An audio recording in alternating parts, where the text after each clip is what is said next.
refletir com você agora, nesse momento, as fases da nossa vida e a procura do essencial nesse tempo de tanta ansiedade, de tanto tempo de ociosidade, e refletir um pouco daquilo que nós estamos passando neste tempo de medo, das incertezas e das dúvidas. Talvez você que conversava ou trabalhava com uma pessoa e esta pessoa lhe faz hoje tanta falta por não estar juntos. Ou talvez você trabalhava com uma outra colega e passava dias que só falava aquilo que é essencial, não se davam tanto bem. E hoje talvez sinta tanta falta, até mesmo de alguns momentos assim de conflitos. Então vamos conversar um pouco sobre isso nesse tempo de ansiedade que nós estamos passando, porque do fundo nós estamos vivendo um tempo não só de tanta doença, de calamidade, de pandemia, mas estamos vivendo um tempo de medo, das incertezas, o medo das dúvidas, do que é que está nos esperando, por exemplo. E de certo modo tem gerado dentro de nós tanta ansiedade, pensamentos assim em relação ao futuro. Como é que vai ser? Como é que nós vamos começar a partir de agora a recomeçar a nossa vida? Mas não só isso, tem gerado também em nós um tempo de incerteza. Esse tempo se nós saberemos lidar com tantas mudanças e de uma hora para outra, não? Eu dizia há pouco tempo que eu estava observando minha agendazinha, tantos compromissos nos primeiros 15 dias de março e tantos outros compromissos cancelados da segunda quinzena. Completamente tivemos assim um bloqueio, uma parada firme de todos os nossos compromissos e agora nos demos com uma incerteza. O que é que nos espera logo logo? Como é que vai ser também, passando essa pandemia e todos saindo vivos com a graça de Deus, tão alegres e contentes, mesmo com algumas perdas? Como é que vem uma segunda fase de tudo isso, que é uma questão econômica, mas também ligada a isso vem uma questão política, por ser um ano eleitoral, enfim. Então, tem gerado dentro de nós tantas incertezas desse tempo que nós estamos passando e um desafio maior, porque aqueles que ou têm uma pretensão, ou têm uma situação dolorosa, ou convive com a depressão, esse tempo tem sido um momento de muita amargura. Hoje mesmo eu recebi uma mensagem de uma senhora que me escrevia, tenho recebido tantas mensagens depois dos nossos vídeos, então nosso muito obrigado, significa dizer que você está acompanhando, está enviando para outras pessoas também para ajudar. E ela dizia exatamente isso, me agradecia, muito obrigado, Pai, graças àquilo que o Senhor fala, tem me confortado um pouco diante daquilo que eu estou passando, da solidão, vivo sozinha, ela dizia, vivo no isolamento, não tem ninguém aqui por perto. E, de certo modo, isso tem me gerado dentro de mim uma ansiedade muito grande. Ainda bem, dizia ela, que eu tenho uma saúde muito boa. Eu fico imaginando como é que fica aquelas pessoas que já vivem no isolamento, que já vivem numa depressão profunda, diante daquilo tudo que nós estamos passando. Enfim. Mas diante deste medo, desta incerteza, nós temos outras questões mais graves, que é um tempo de dúvida, né? Nós estamos caminhando para um tempo melhor ou um tempo pior? Como é que vai ser? Diante disso, é importante nós conversarmos hoje, agora, sobre esse tema que eu proponho, que é o tema das fases da vida e a procura do essencial. Como no dia a dia nosso, nós estamos sempre em contato com as pessoas, você que é aluno, estudante, você que é professor, está sempre em contato com as demais, nas reuniões. Eu sou pai, eu tenho tantas reuniões na minha paróquia, com tantas pastorais, com tantos grupos. Como entender um pouco esta fase? Você já viu no dia a dia do seu trabalho, com algumas pessoas que você convive, porque na vida dela tem mais dias de ontem do que de hoje? Tipo, antigamente era melhor assim. Era melhor assim antes. Antes nós fazíamos assim. Eu no meu tempo que era novo, que era jovem, que era nova. São pessoas que há muito mais tempo de ontem do que de hoje da vida, ou de amanhã. Mas também aquelas outras pessoas que são insatisfeitas, que de certo modo começam agora a se engessarem na vida, não conseguem mais haver uma certa espontaneidade das formas de se relacionar com as pessoas, nem tampouco conseguem aderir a algumas ideias dos novos, sobretudo, por exemplo, vem aqui na minha cabeça, na vida de professor, que chega uma coordenadora, uma supervisora, uma diretora nova, e a pessoa não consegue se enquadrar, do certo modo, na vida das pessoas, na convivência do grupo entre si. Então tem uma situação muito séria sobre isso, né? E, por exemplo, aquela nora que não se dá bem quando chega na família do esposo e não consegue se enquadrar ali, se aproximar. Então nós estamos sempre em contato com as pessoas, para nos construir ou para nos destruir, infelizmente. Estamos sempre nos estando em contato umas com as outras. Então é importante nós refletirmos hoje sobre esse tema. as fases da vida e a procura do essencial. Nós já temos alcançado o essencial, que de certo modo esses dias tem nos ajudado a fazer um pouco de si, deste retorno para dentro de nós. E de certo modo nos ajudar a compreender aquelas fases da nossa vida. Porque eu não sei se você já começou ou já identificou esta fase inicial da nossa formação da vida. É aquela fase muito idealista, aquela fase assim de muitas expectativas, aquela fase da criatividade, por exemplo, nós íamos salvar tudo.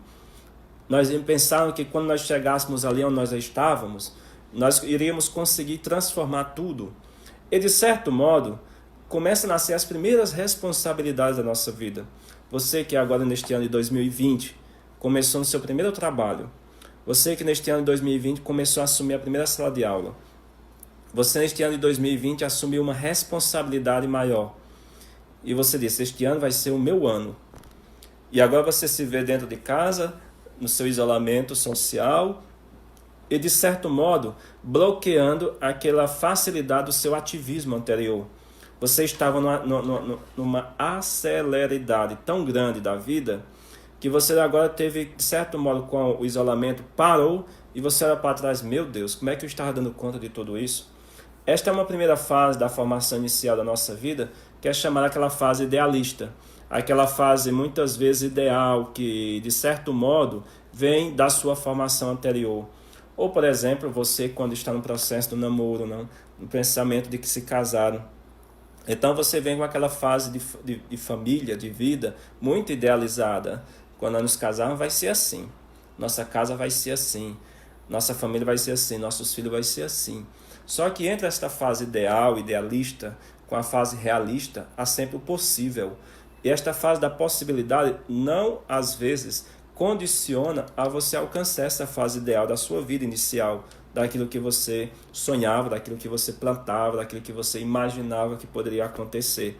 Por quê? Porque a nossa fase de vida, a procura do essencial da nossa vida, nos dá nas nossas relações com as pessoas. Não é de forma automática, como se não precisássemos ou não tivéssemos as pessoas como intermediárias. E de certo modo isso nos ajudou a pensar nesse tempo que nós estamos vivendo, sabia? Para chegar ao arroz que nós almoçamos ou comemos todos os dias, aquela carne, aquela fruta, passa nas mãos de tanta gente, você já percebeu? Tantas pessoas que por objetivos assim tão indiretos, é assim uma rede de tantas pessoas que estão interligadas entre si, para que chegue até nós alguns objetivos ou objetos que nós precisamos para o dia a dia, ou alimentos ou qualquer uma outra coisa. Já observou isso? Então, de fato, nós não somos pessoas isoladas ou pessoas dizendo assim que não precisam dos outros para ser feliz. Nós temos uma rede. E isso demonstrou claramente nesses dias que nós estamos passando deste isolamento, não? Quantas pessoas nós sequer imaginávamos que contribuíamos para nós. Então esta fase inicial da vida, ela é uma fase muito interessante, mas superando esse ativismo, esta fase idealista, há uma segunda fase que se chama de meia-idade. Esta fase da meia-idade é interessante porque você já escutou falar daquelas pessoas da crise dos 40? Se você buscar, por exemplo, na internet, você vai encontrar muitas reflexões sobre isso, a crise dos 40 anos. E, de certo modo, tem até um livro, infelizmente em italiano, que escreveu muito bem sobre isso, a fase dos 40. Porque aquelas primeiras responsabilidades que nós assumimos quando nós éramos mais jovens, mais novos, que estávamos marcados pela idealidade da coisa, pelo romantismo da coisa, queríamos conseguir juntos, esta primeira fase ela foi cedendo aos poucos a uma segunda, porque já começávamos a desenvolver a nossa vida e alcançarmos um grau ali de idade maior, mais superior, acima dos 40, enfim, até os 45. E aqui vem as primeiras decepções.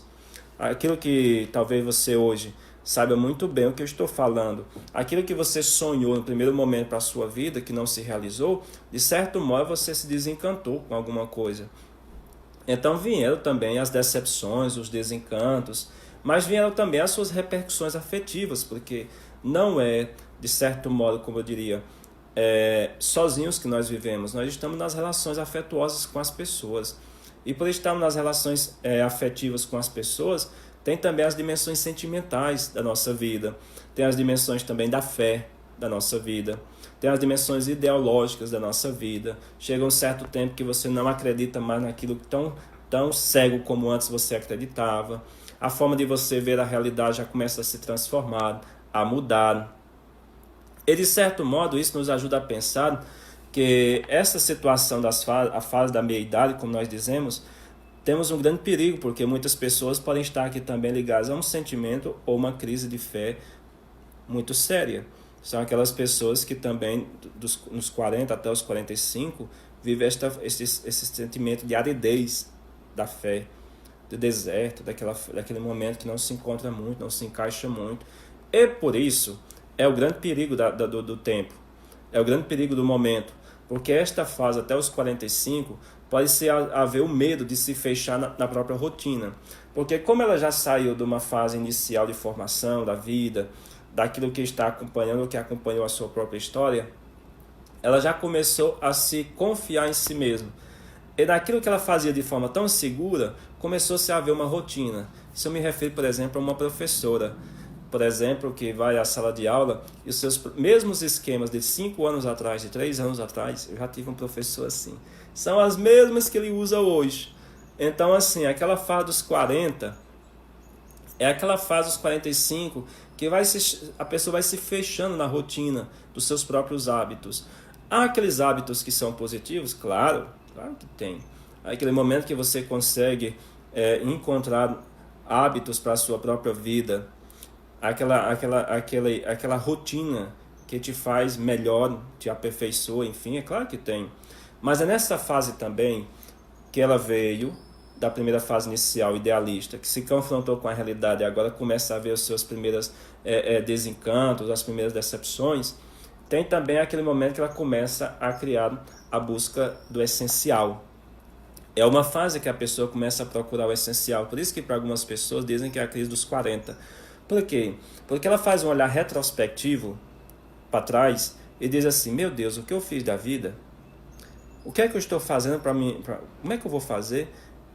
Eu não casei, não sou feliz na vida. Meu Deus, não consegui um trabalho fixo, uma renda fixa. Meu Deus, a outra pessoa diz, casei, não deu certo, já tive vários namorados ou namoradas, não deu certo, nunca me sustentei numa igreja, vou para uma, vou para outra, não tenho uma boa relação com minha mãe, com meu pai, com meu filho, com minha irmã, com meu irmão, não sei.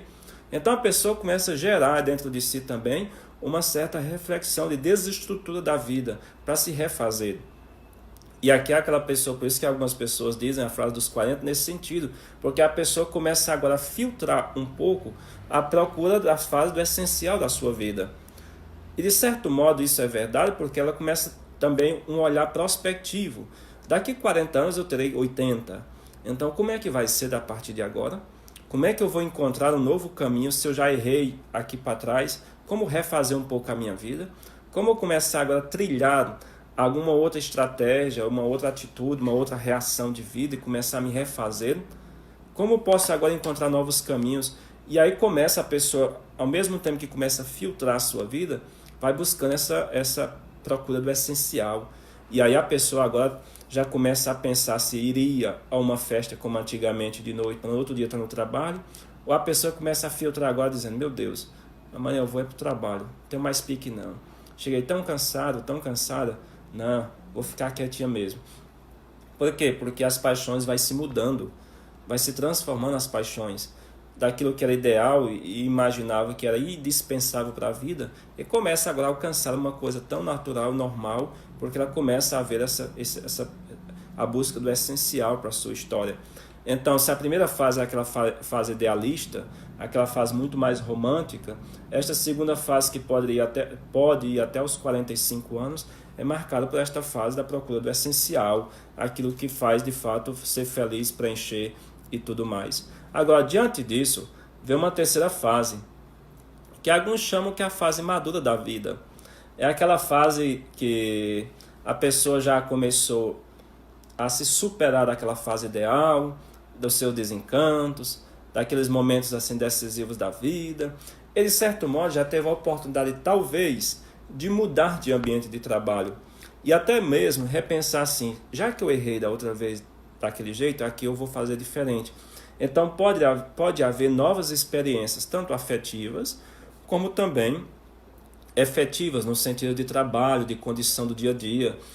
Mas é aqui também um grande perigo, porque a pessoa pode encontrar fenômenos de endurecimento. Como a pessoa já está mais para lá do que para cá, pode haver também aquele sentimento da mediocridade. A pessoa se contentar não com o essencial, mas com o mínimo. Ah, já consegui, já basta. E aí nós nos encontramos muitas vezes aquela atitude do isolar-se, do individualismo. Você, por exemplo, já conviveu, já trabalhou, já conheceu pessoas que ela não consegue ter muitos amigos, ter muitas amigas? Aquela pessoa que é muito isolada, você vai numa reunião, ela senta ali num canto, conversa, se uma pessoa ao lado puxar com ela um diálogo. Aquela pessoa que termina o ano de trabalho, na sala de aula, numa loja, não sei, em qualquer ambiente, e a pessoa não cria nenhum laço novo com as pessoas, é sempre o mesmo grupinho, ou ela mesma não consegue. E ainda mais, pode haver nesta fase, assim, até os 55 anos, como se fala essa fase da maturidade, da fase da insensibilidade, ou então do relaxamento. Ela já alcançou aquele nível assim da vida da maturidade e agora começa a dizer que já está tudo conquistado.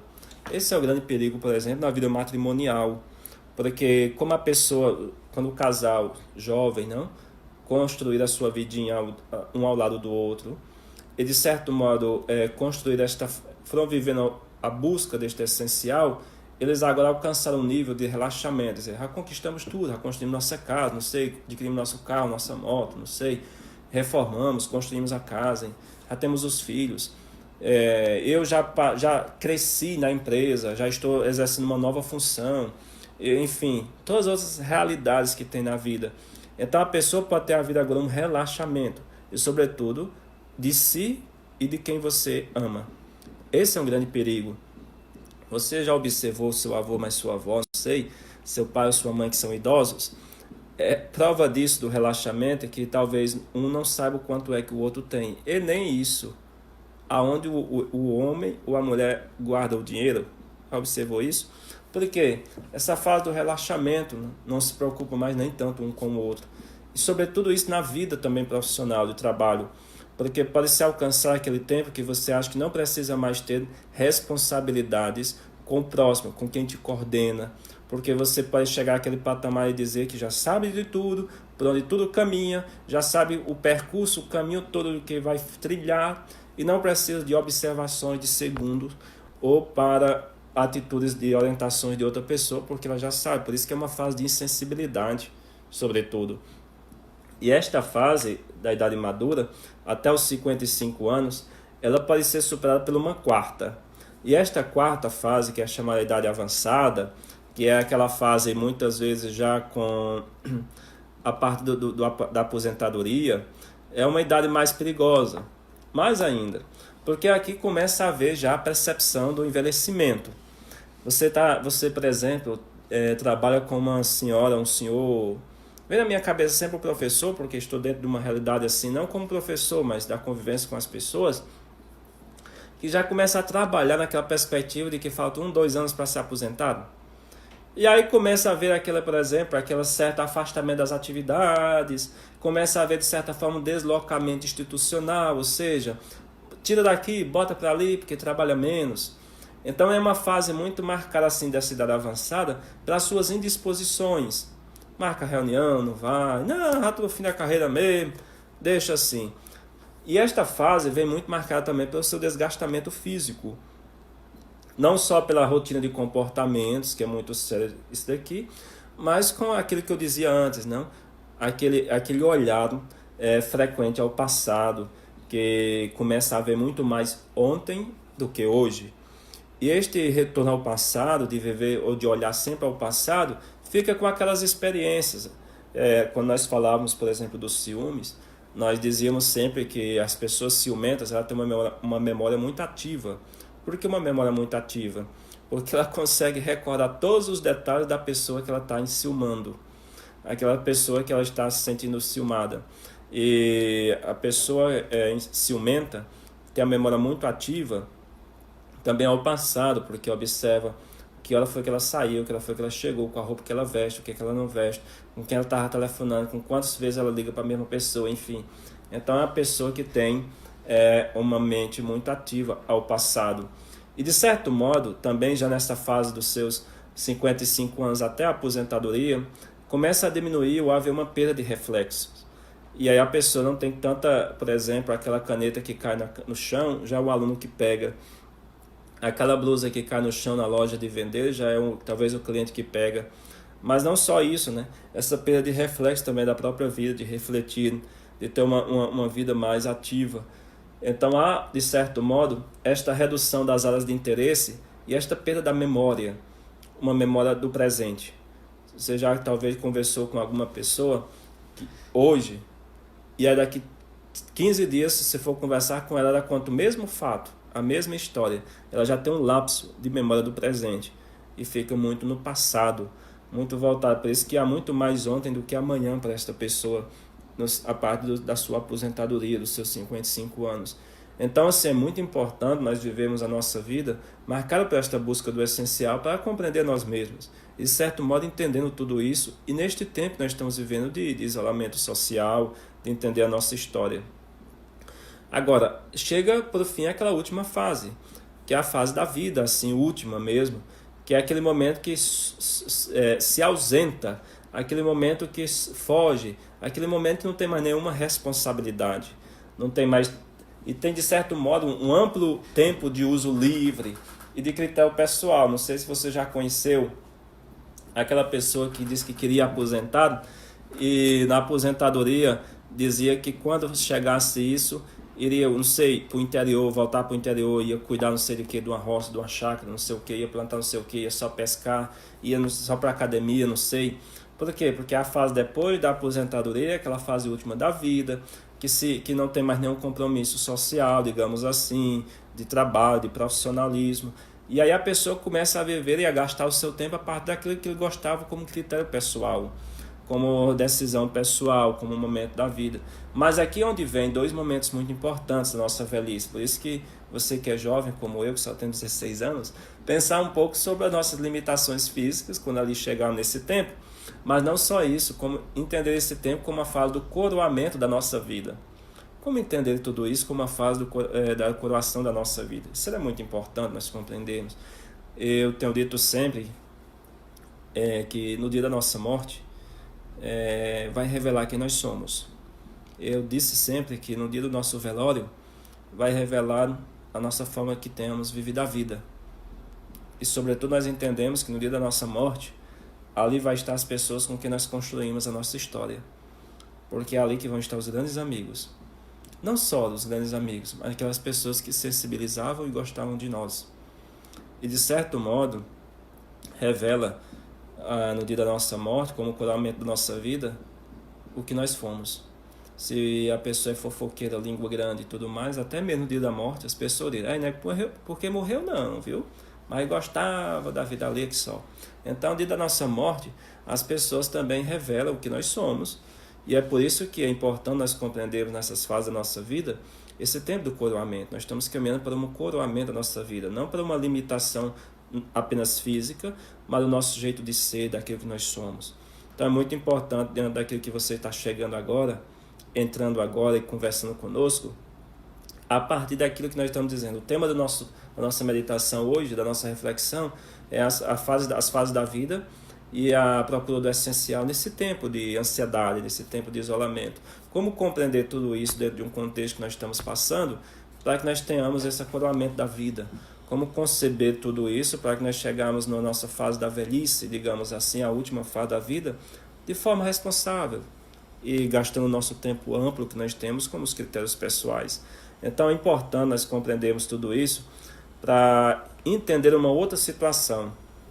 O que é que está sendo difícil para nós hoje, no tempo do isolamento, nesse tempo de reclusão, digamos assim? Por quê? Porque nós nos sentimos, de certo modo, marginalizados. Abrimos uma janela da nossa casa, do nosso quarto, da nossa porta da frente da casa, olhamos para o lado direito, esquerdo, para frente, ninguém. E aí, muitas vezes, nós estamos marcados por estas fortes crises da vida, sobretudo nesses dias, porque estamos nos isolando, estamos nos isolados e, de certo modo, marcando nosso insucesso da produção da vida. E diante disso, nasce também as crises da nossa fé, da aridez espiritual, daquele momento que, por que Deus não responde logo, não reage logo, falando tudo isso? Por quê? Porque nessa fase da aridez da nossa vida é importante também nós compreendermos como se dão as relações com as pessoas.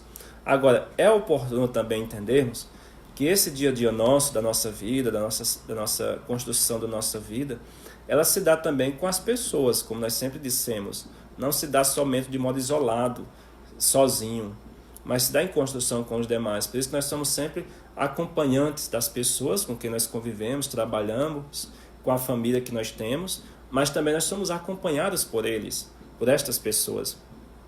E nesse sentido, nós compreendemos uma outra realidade. Por exemplo, que nessa convivência que nós temos com as pessoas, tem aquelas que têm o dom de meter a colher, por exemplo, em tudo aquilo que nós vamos fazer. São as formas de nós convivermos com as pessoas para encontrar o essencial da nossa vida. Tem pessoas, por exemplo, que insistem em recomeçar uma conversa que nós estamos tendo e naquilo que nós já temos até passado da conversa. Você já foi a uma reunião que aconteceu isso? Você já encontrou um momento, por exemplo, das pessoas que no ambiente de trabalho e tudo mais, pessoas muito observadoras, observa se você pintou o cabelo, pintou as unhas, se você fez maquiagem ou não, chegou nesse dia sem fazer maquiagem, sem fazer sombra, sei lá, essas coisas que as mulheres aí entendem. E tem também no ambiente do nosso dia a dia aquelas pessoas que são conciliadoras. Ô comadre, ô compadre, eu estou passando por um momento tão difícil, e ela tem aquela capacidade de conciliação. De certo modo também no ambiente de trabalho é aquela pessoa que consegue trazer todas para perto de si, não tem? Aquelas pessoas que têm uma capacidade tão grande de aproximar as pessoas de si, de colocar as pessoas umas com as outras em contato, em diálogo. Tem, de certo modo, também na convivência entre as pessoas e nós, aquelas pessoas que são muito agressivas. E a gente precisa compreender, porque dentro desta agressividade que as pessoas têm, de seu modo de falar e tudo, tem as pessoas que são inadaptáveis. Quais são essas pessoas inadaptáveis? São aquelas pessoas que nunca se contentam onde estão. Quando chega, ficam reclamando.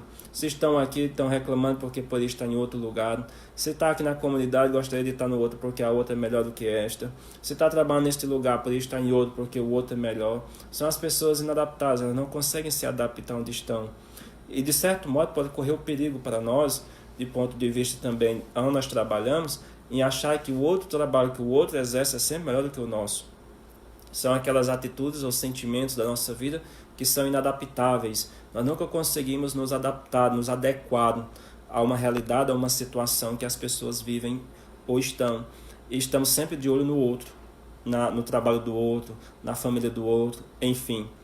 E no dia a dia da nossa vida, como construção do nosso essencial, tem sempre aquelas pessoas que buscam ou que desejam sempre as soluções rápidas da vida.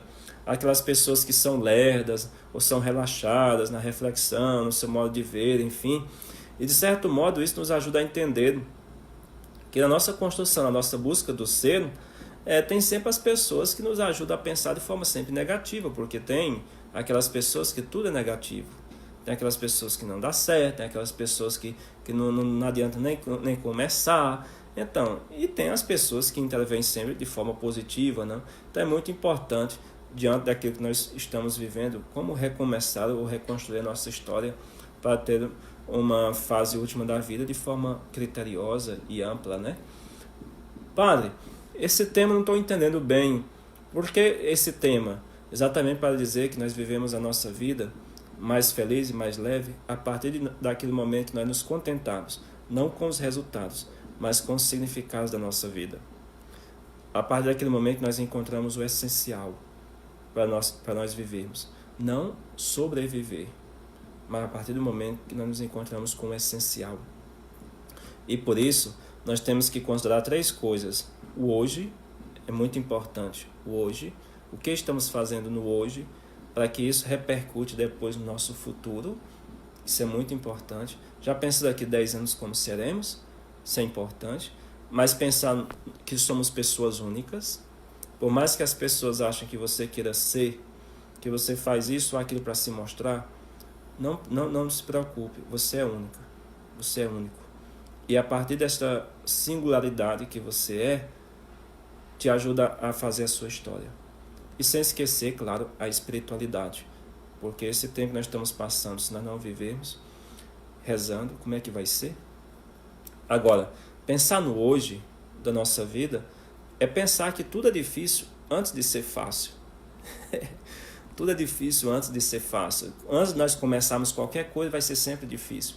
Então é importante ter clareza de que a gente tem que começar o quanto antes aquilo que nós temos que fazer, não deixar para amanhã. Por isso, aproveite esse tempo, viu? Botar em ordem a sua vidinha, botar em ordem aquilo que você tem que fazer, deixou para trás, enfim, ler qualquer coisa, aprofundar em qualquer assunto. Depois, ter sempre clareza que o que deve fazer certo é sempre aquilo que não é fácil. Ou seja, faça o que é certo e não o que é fácil.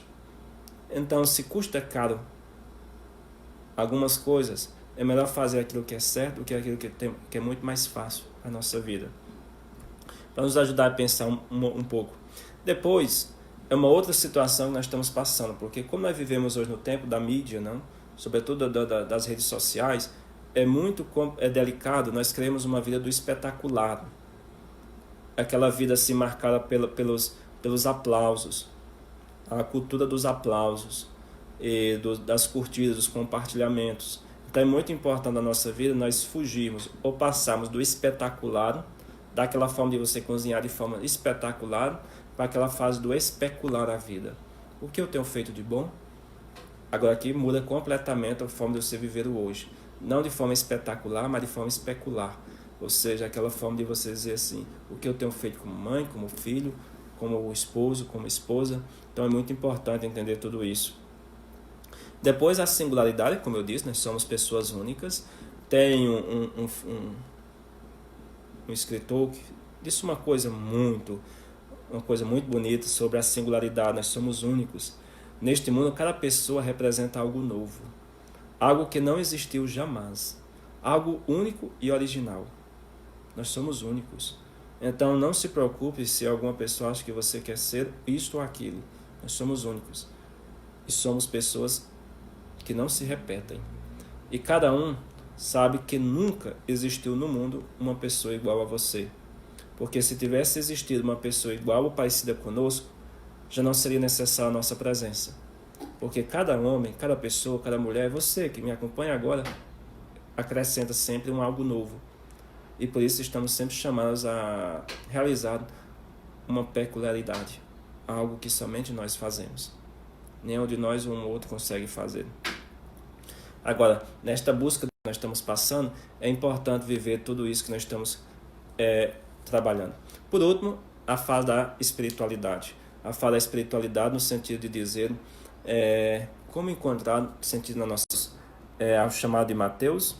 Mateus é aquele senhor que estava sentado na coletoria, Jesus passa e o chama, e ele diz, por que eu? Então, nós temos também o nosso chamado de Deus na nossa vida. E por isso, não podemos esquecer que na nossa construção do nosso eu, da nossa história, tem também o nosso Deus. Que o Senhor te abençoe. Que nesse tempo de ociosidade e ansiedade, não esqueçamos da procura do essencial. Que sejamos únicos, verdadeiros, sinceros e ao mesmo tempo capazes de criar diálogos, nos conhecendo a nós mesmos. E assim possamos alcançar tantas pessoas que esperam de nós também a nossa singularidade e a nossa boa vontade de viver. Que o Senhor nos console dentro das nossas ansiedades, que o Senhor nos mostre sempre os caminhos corretos e que o Senhor nos mostre sempre essa capacidade de entendermos que nós somos para depois entender o outro.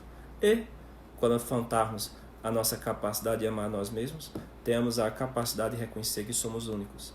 E reconhecendo que somos únicos, podemos perceber a nossa importância para compreender o outro e ajudar o outro. É aí que nós entendemos agora a nossa missão neste tempo de ansiedade, de ociosidade. Nós somos únicos e irrepetíveis, a nossa presença é única e daqui 10, 20 anos ninguém poderá ocupar o nosso lugar que hoje nós ocupamos, porque só nós podemos enfrentar de perto aquilo que nós estamos passando. Deus abençoe. Muita paz, muitas felicidades. a gente se encontra pelos caminhos da vida. Compartilhe esse vídeo se você acha que alguma pessoa pode se sentir melhor e pode ajudar a superar algumas fases da vida e, de certo modo, poder reconhecer e conhecer a si mesmo para depois amar o próximo e amar a família e qualquer um de nós. Tá bom? Um abraço, tudo de bom. Nós nos encontramos sempre por aqui. Fique com Deus. Tchau.